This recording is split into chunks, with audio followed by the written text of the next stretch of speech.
Charlie Lopresti will saddle Wise Dan in the Shadwell Turf Mile. Tell me how he's coming up to his race. I think he's really good. He breezed good on the grass the other day. He's really happy. He's ready to go. Was it a surprise to you that he took to the grass as well as he did? Yeah, you know, he worked really good over there at Churchill, and he handled it good, and we thought his action was a lot better on it.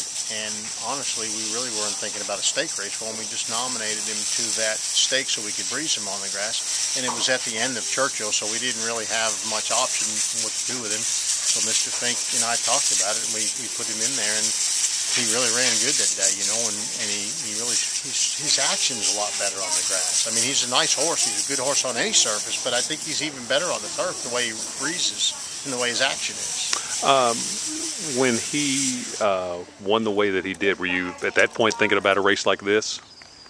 Well, yeah, you know, we were thinking that he might be a really good turf horse, that we could get him ready for the fall races with the better racing's coming. We thought about taking him to Saratoga, but there wasn't really anything for him up there stake-wise. Everything was a mile and 16th or mile and 8th, and I didn't know how far he would go. And we had Tourlure up there, and we ran Tourlure on the 4-star Dave. There was no point in running those two against each other. Then when Tourlure showed what a nice horse he was, then I had to think that we had to keep those horses separate. And the best way to do it was to take Wise Dan to the Presque Isle Mile, which we knew he could run on the synthetic. And then Tourlure went to Woodbine, and he ran up there. So we kept them apart again. And this would give Wise Dan a chance to run here in the Shadwell, so he could have a prep race for the Breeders' Cup.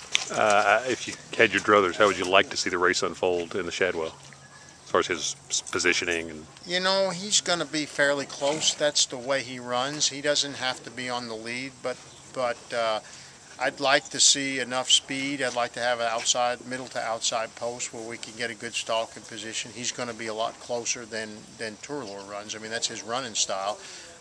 But he's got a big kick when he runs, you know, and if they go pretty fast up front and he's off the pace, I think he'll close pretty well. Has he been on this turf course? Yeah, he breezed day before yesterday. How'd he handle it? He handled it really good, really good. I mean, he worked fast, but the thing about it was he didn't look like he was going that fast, and he wasn't hard about what he did. He really finished strong. I mean, the better part of his work was the last quarter and the gallop out. That's where he really excelled. Let's talk about Tourlure for a second. I know he won't run at Keeneland, but being pointed to the Breeders' Cup mile. And the way he came together here in the late summer, winning the race at Saratoga and then going up and winning at Woodbine, the fields that he beat, did he come to hand even quicker than you thought he was going to?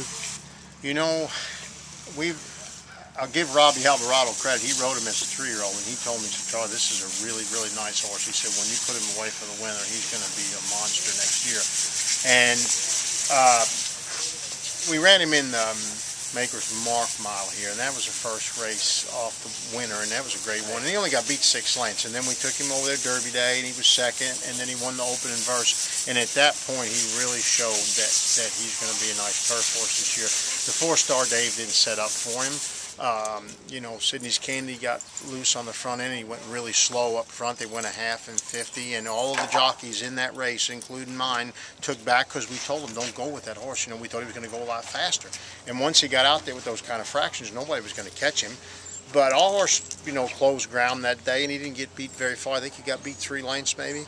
And he was a monster going into the Bernard Baruch. I'd have been disappointed if he didn't run good. And Julian worked him a couple times at Saratoga, and he was real confident in him too after he worked him on the grass. You're always going to face the best competition in a Breeders' Cup race, but you know, Goldakova going for 4 in that race. Let me tell you, these next couple, you're going to see a Breeders' Cup race here in the Shadwell. This is going to be a Breeders' Cup quality field. I mean, this could be the Breeders' Cup.